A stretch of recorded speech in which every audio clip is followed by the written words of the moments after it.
Camera 4 was getting up close and personal there with Camera 1, and Camera 1, that's what we call very Matt's intimate, camera. very intimate. That's Maddie's camera, Camera 4. Hi. This is both of our. This is the shared camera. That's Camera 1, and here's Camera 4. It was election day. I know it was a midterm, but I hope you did your civic duty and voted.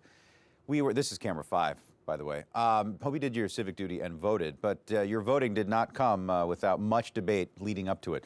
And we have some votes to debate here on the set, as Horse of the Year is a wide open affair here.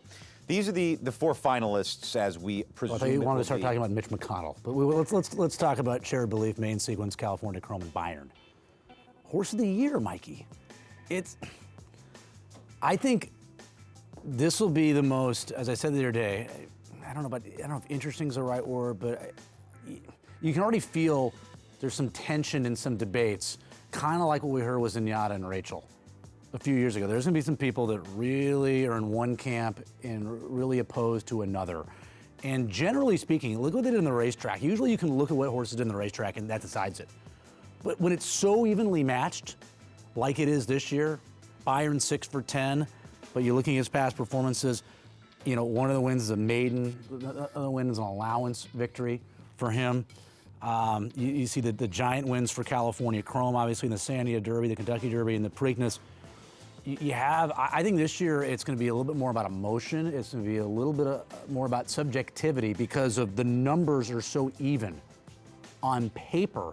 So Bayern, if you're a pro-Bayern person, you look at it, well, he finished the year spectacularly. He won the biggest race, the Breeders' Cup Classic. He beat California Chrome head-to-head. They met 3 times this year. He beat him twice.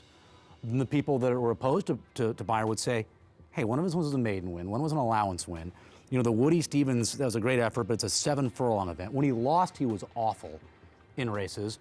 And he won the Breeders' Cup Classic, but he shouldn't have because he should have been DQ'd. That's going to go into it. People are going to look at that decision.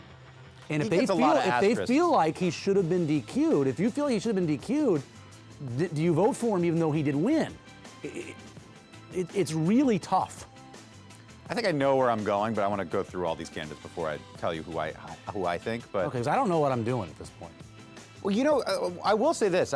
This doesn't mean I can't disagree with you yet. No, because right. What you said was, I think people are it's going to be very heated like Rachel and Alexander. I'm feeling like everyone's muddled.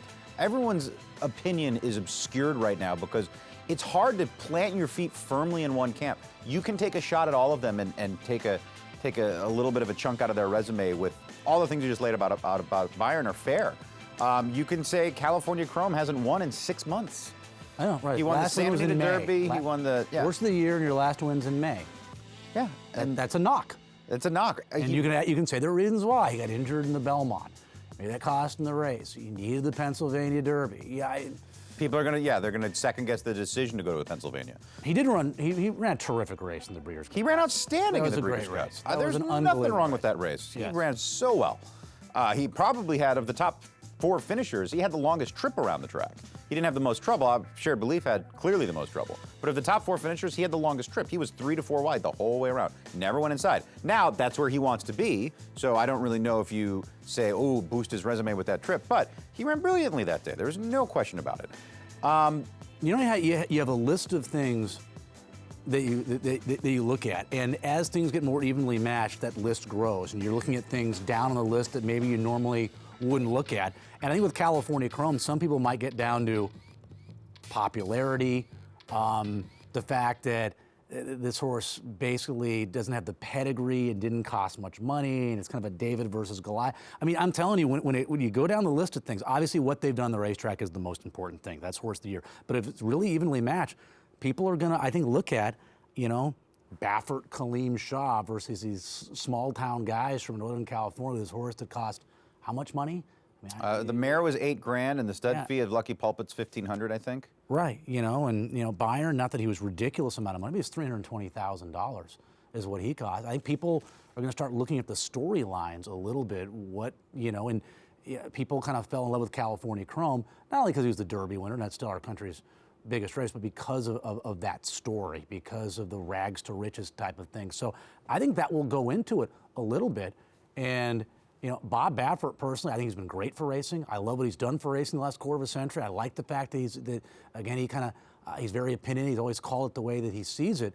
But I think there's some people that are kind of like not big fans of Baffert too, and I think that could hurt maybe in terms of the voting. These are obviously people making votes, and when it comes down to it, I think there's gonna be a lot of subjectivity involved in this vote. So Main Sequence thrust himself into the conversation. Yeah, he did. With the win in the Breeders' Cup Turf. I can tell by the tone in your voice that you're not going to vote for Main Sequence. To me, the turf division that he was beating up out here is just bad. He wins the Breeders' Cup Turf, so that means a ton. And Graham Motion did an incredible job. You could say that the best training job that was done maybe all year was Graham Motion with this horse. I mean, it's amazing. This was a horse who was kind of an afterthought over in Europe, and he came over here and all of a sudden became really, really good, and then maybe great with his win in the Breeders' Cup Turf. I've always thought that the handicap division, the reason why our biggest race is the Kentucky Derby, the Breeders' Cup Classic, the handicap division is the heavyweight division. And when you have strong horses in that division, though, I think for a turf horse to be horse of the year, I know Wise Dan is unbelievable, but I think the handicap division kind of has to be off a little bit. Did you watch my show yesterday? Because I was saying very similar things. Oh, really? Yeah. No. I'm not in the Main Sequence camp for the exact same reasons you just said. This isn't the heavyweight division. I'm sorry. The handicap division. There's a reason why the Breeders' Cup Classic is the last race on Breeders' Cup weekend. There's a reason why it's $5 million. It's the biggest purse, because that is the marquee event. And so those horses, I think, unless it's a down year, a horse in that division should be horse of the year. And with Bayern the year he had, and with California Chrome the year that he had, we didn't have that this year.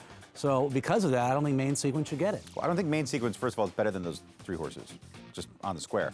I know they run on different surfaces, but I think those other three horses are far better. And two, the thing with Wise Dan, I'm taking nothing away with what he did. He was a very deserving horse of the year in back-to-back years.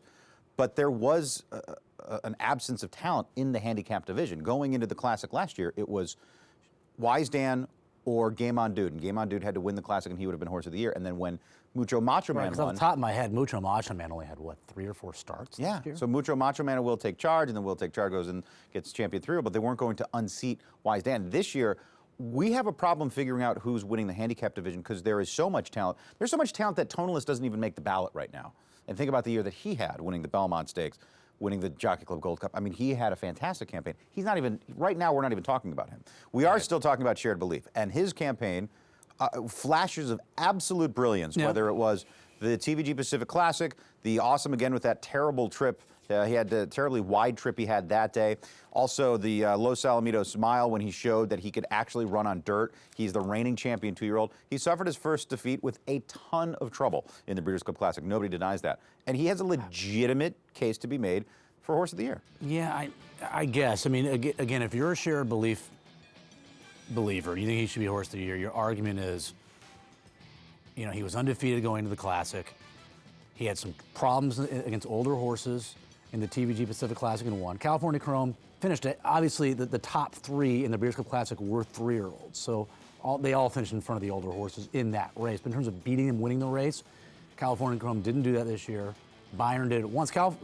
Shared Belief, again, I'm making the argument for Shared Belief. He did it in the TVG Pacific Classic. He did it at Los Alamitos. No, that was 3-year-olds. But he did it in the allowance race at Golden Gate. That doesn't really count. And you thought he was Horse of the Year going in the Breeders' Cup Classic, and he lost all chance at the start. So you're going to penalize him for losing all chance at the start and still running a game 4th. It's not like he ended up finishing 9th, beating 100 lengths in that race. He still finished 4th, beaten less than 4 lengths, I think, in the race, after all the problems he had at the start of the race. I don't think that's enough of an argument. I don't think he did quite enough. His campaign wasn't quite full enough, missing the time that he did in the beginning of the year. So to me, he would be 3rd on that list.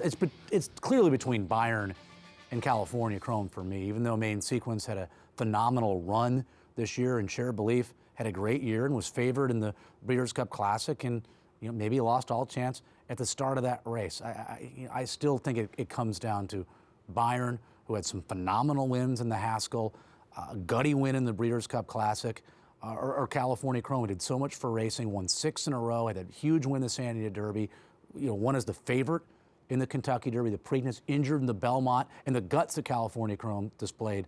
A couple of occasions, I think he showed it in the Classic. All the top 3 all did in that race. And obviously he did in the Belmont, dealing with that injury and still trying as hard as he could to finish a close fourth. I think the top 5 or 6 finishers were all 3-year-olds in the Classic, weren't they? Okay. Because Shared Belief finished 4th, but then Tonalist finished 5th. And I can't remember who finished 6th. I didn't bet the Heptafecta, so I'll have to look at the chart. At any rate, this could be solved. You say the most important thing is what they do on the track?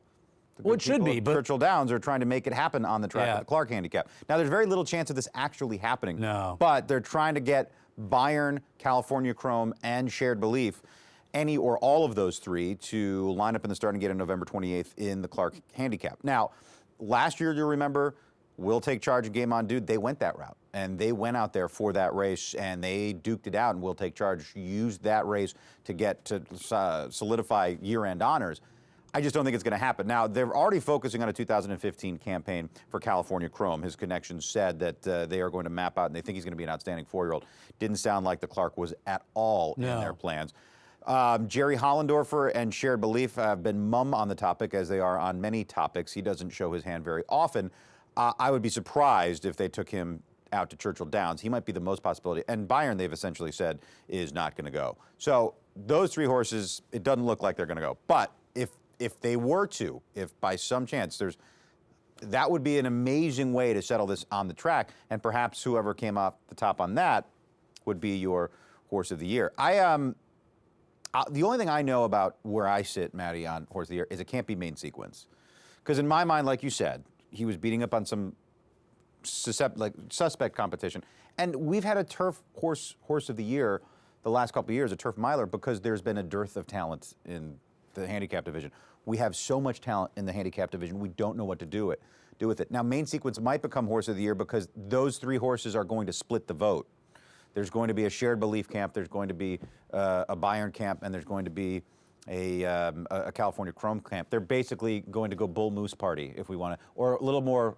Well done. A little more recent. Well, Ross Perot splitting the conservative vote in 1992. Something like that. You're having it now. You have that runoff in Louisiana because of the independent. Nobody got to 50%, so you have that runoff coming up. So we're still having that. The 2 poli-sci majors putting to sleep the wagering public as we watch the morning line here. But so my fear is I feel like if Bayern, California Chrome, or even Shared Belief are crowned horse of the year, I will say hats off to them, they're horse of the year. I feel like if main sequences, I'll have some slight reservation. I don't want to take anything away from the horse because he was brilliant, and Graham Motion did a fantastic job with him. He did. I'm not knocking main sequence. I would spend my life buying racehorses just to have one horse like main sequence at once in my life. For sure. But in the topic of horse of the year, I think you're right. The heavyweight division in horse racing is the handicap division. Well, I mean, again, we're getting close to the second race here in New York, 3 minutes away from a start. The Clark is 3 weeks from tomorrow. That's November 28th. The Eclipse Awards will be January 17th. That's when Horse of the Year will be announced. And if there's any chance that Churchill can get those horses to go to Kentucky for the Clark, $500,000 ain't gonna cut it. So it's gonna have to be at least $1 million, I would think. And it's already been sort of proven with some of these connections that money does talk a little bit, and you listen a little bit more when there's more zeros in the dollar sign, and the money goes up. So we'll see. We'll see. Money talks, and more money talks louder. Yes, connections have been known to change their mind.